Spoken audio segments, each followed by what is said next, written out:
Yo, what's good, everybody? Hopefully, all is well. Some wild content for y'all today. Let's get to it.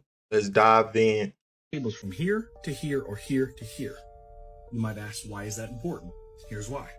The reason you will never see these cables connected is because look how far the distance is from 1 to 2 and 2 to 3, and the vast distance from 1 to 3. But Ryan, what about these cables here? Oh yeah, you mean the short distance right here? But you might ask yourself, Ryan, why is that important? Over 99% of the world's internet traffic, including international phone calls and data transfers, rely on cables. Not satellites, cables. Y'all, pull up any map of sea cables and you will see that none of these touch. Because we live on a flat, geocentric plane, just like the Word of God says. In Revelations 29, and they, talking about the angels, went up on the breadth of the earth. What is that? That is Strong's G4114. Breadth meaning plateaus, has a root word, breadth, suggesting great extent. Let's look up this root word plateaus. G4116. G4116 says plateaus, spread out flat. Spread out flat.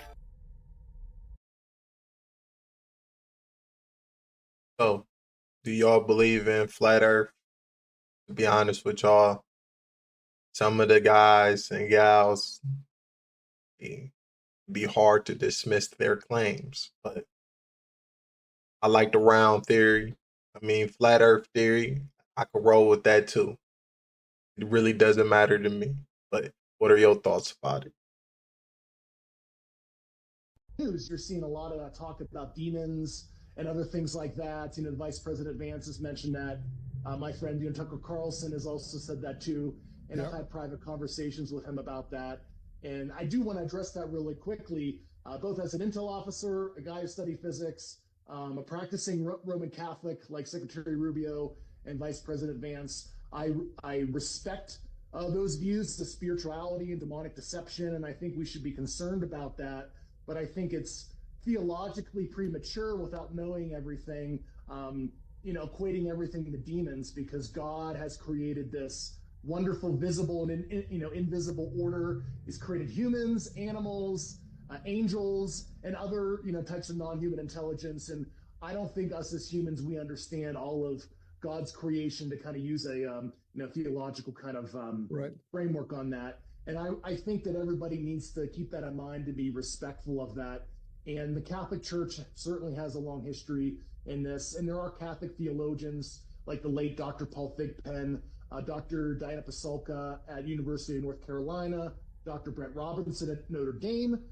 They've provided a lot of that analysis and theological interpretation on how people can view this. So I see that as a big impasse, certainly because of the commentary that I'm hearing about that kind of thing. It's very dangerous language, and I think we need to be more thoughtful about that. And I'm just happy I'm able to plug that for a little bit, because I don't hear many advocates on the disclosure movement side really addressing that. I think it's a very dangerous mindset to be in if you preconceive all this as some sort of malevolence. And I just wanted to mention. Hot religious meeting that went down between government officials and pastors about UFO disclosure, basically saying,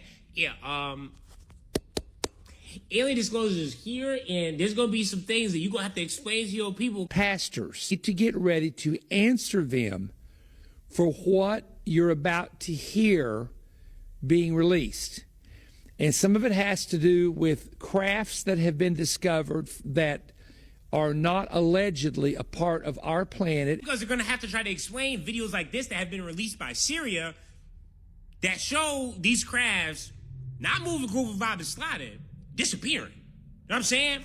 Poof, like motherfucking magic. That slowed down, and next thing you know, hold on, see it never. At first I thought it went up, but then when you keep on slowing it down, I was like, wait a second, did it really just go that motherfucking fast? God damn. Non-terrestrial, interdimensional beings are real, and that we do have unexplained phenomenon among us. This is going to be huge. Many so-called Christians are going to be taken captive by it. We have got to speak on this first. Bro is a Christian Zio. So, already off the deep end. Gotta take whatever he say with a grain of salt. But he's not the only pastor saying this. Other pastors are also saying, no, I got invited to that meeting. I will say I found it a little weird. There's no pictures or video of the big pastor UFO meeting. I would think somebody would sneak something. But regardless, this is happening. Okay, so it's not from another planet. And they don't even look like you think they look. So who's in charge of that? So this is the things that I've never talked about before. I probably never will again, but thank you for coming. But this is the thing that we're dealing with. We're dealing with the book of Revelation. These things are going to come out of the earth. They didn't come on spaceships.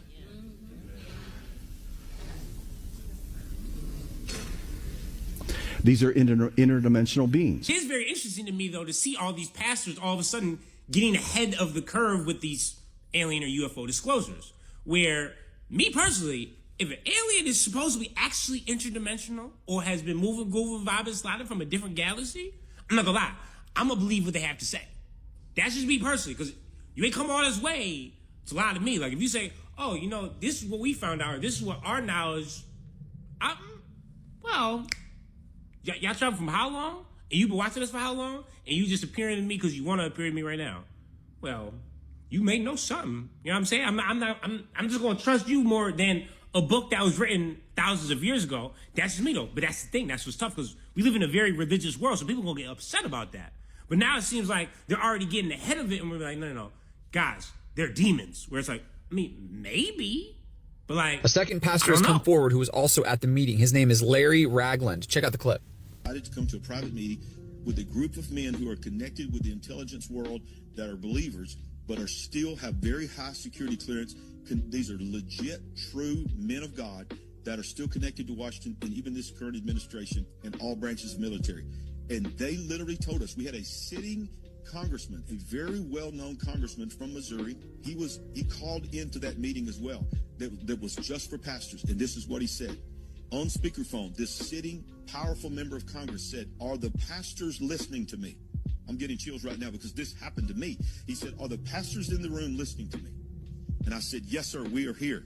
And he said, listen to me. Go and tell the church they are not ready for what is coming.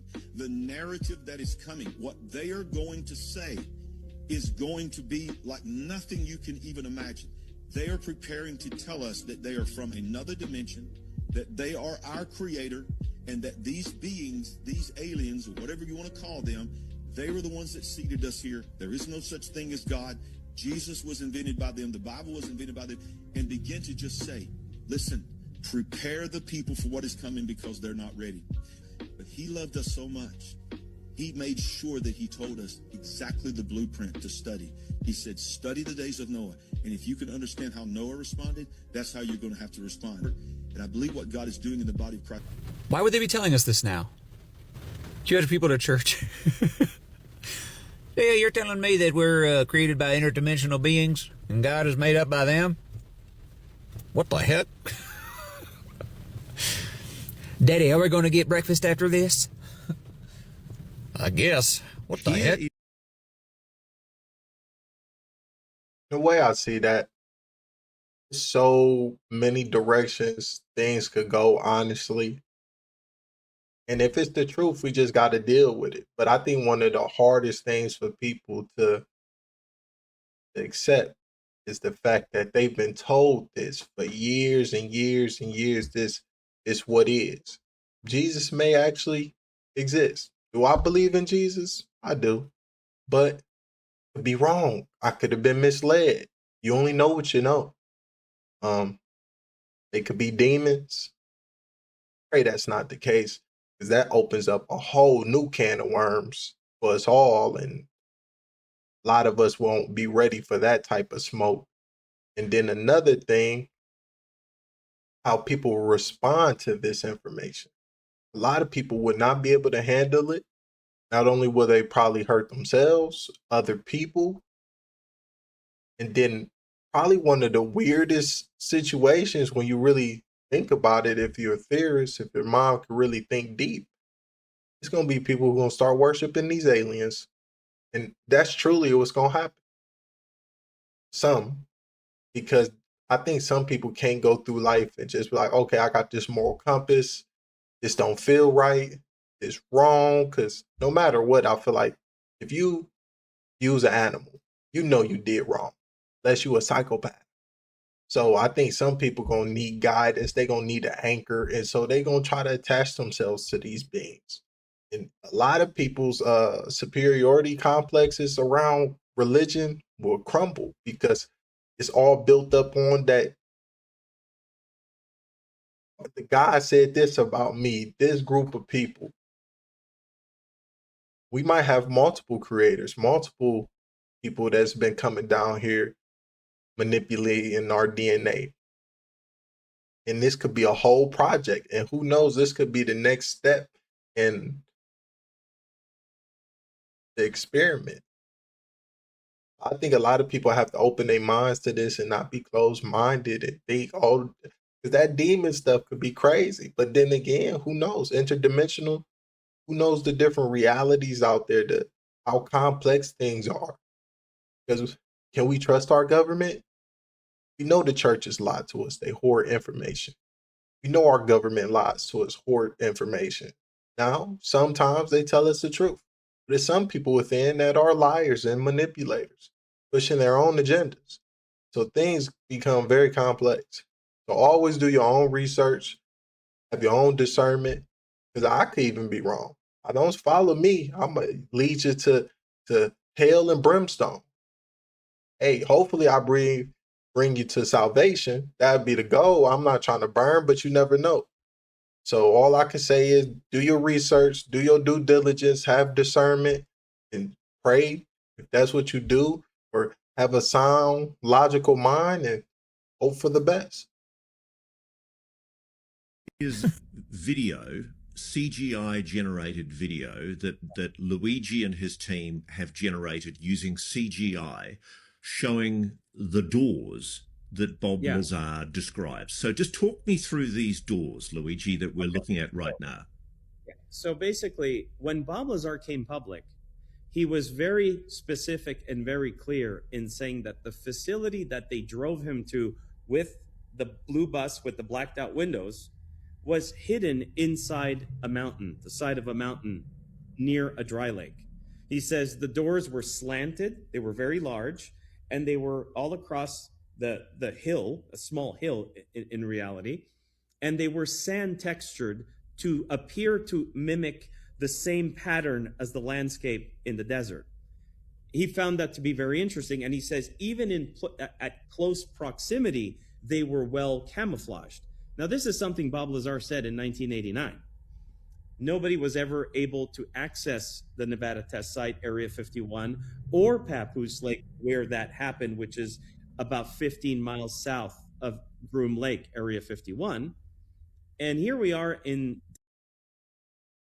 And then it was reports that Area 51 where Nevada is, it was like 17 or so earthquakes that just going off in 24 hours within that time. And I wonder, are they destroying stuff? Did something escape? What happened? Is it an experimental weapon that went off? What are your thoughts about that? Because that recently happened. I got to find the video. I'm going to put it in the next video. Hopefully y'all liking this video, but let's get right back to it. December 25th of 2020, this pilot with his camera does a whole turn and points his camera straight to the hill. I've been told by an abductee that the moon is a machine filled with computers. It watches, observes, downloads, uploads information to someone somewhere else in the universe. Twice, people who would be CIA, NSA have said, it's absolutely right. And then when you say, can you give me more details? You can't get anything more than that the moon is a machine.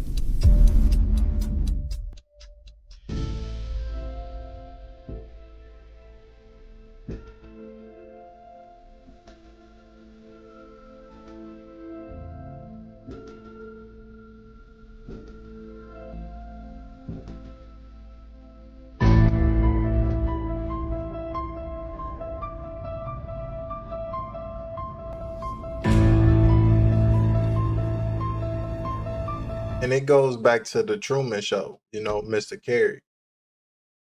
Is a lot of these events and these strange phenomena that we see is a result of the experiment, and something is watching us, watching over us, seeing how we react, see how we respond to things.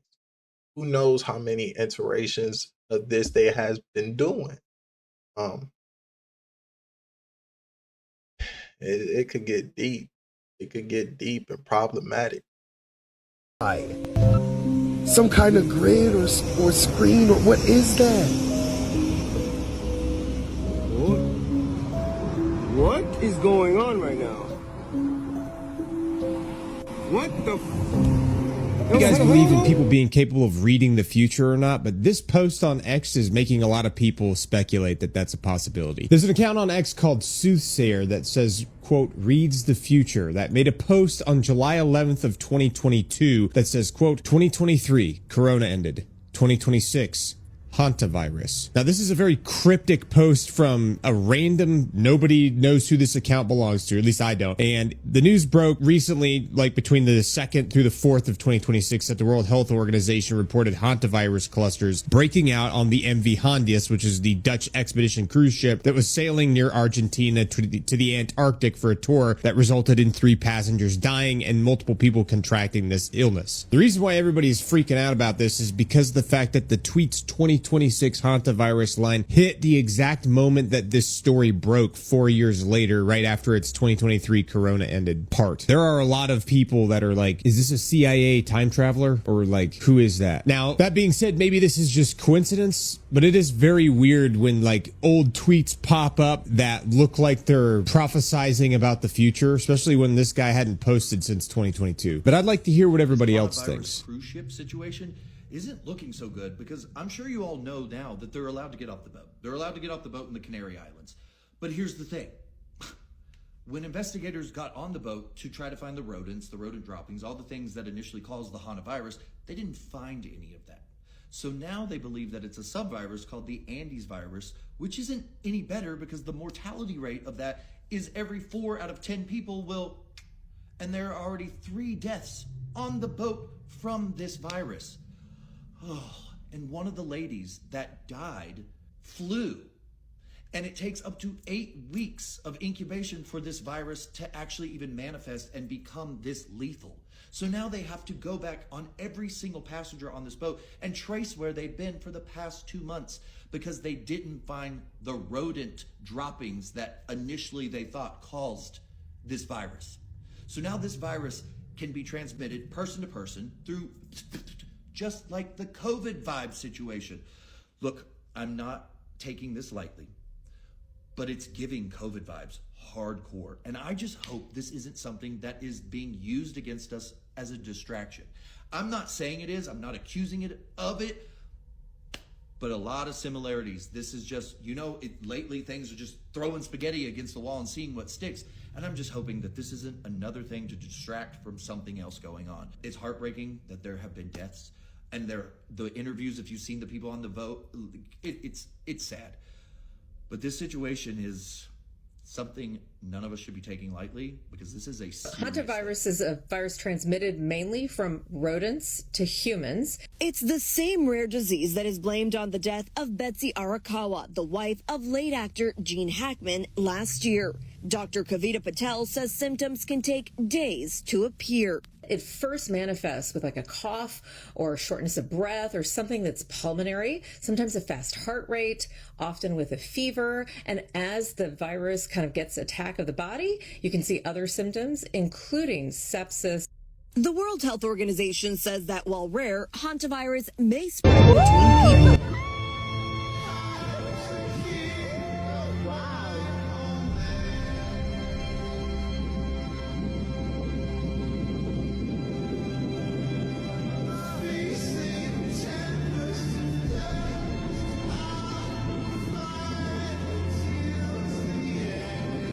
Have to lighten up the mood a little bit at the end. Be safe out there, y'all. Be careful being in tight, enclosed spaces with a lot of people. Just always make sure you go get your checkups. If you believe, pray. I catch y'all another day. Appreciate y'all. Please like, comment, subscribe.